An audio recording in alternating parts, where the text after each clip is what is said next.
Here's how to delete apps on the iPhone app library. So let me explain it to you how it works.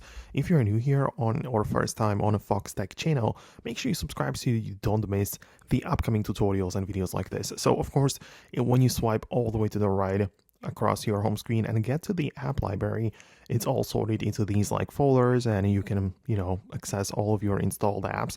But if you want to delete the apps from here, the process is very similar because you have to just hold down on the individual icon and you need to click on a delete app. It will ask you to confirm it, and then it's going to disappear from your phone completely. So if you had it on the home screen, it will disappear from there and from the app library. So it's like completely removed from your phone.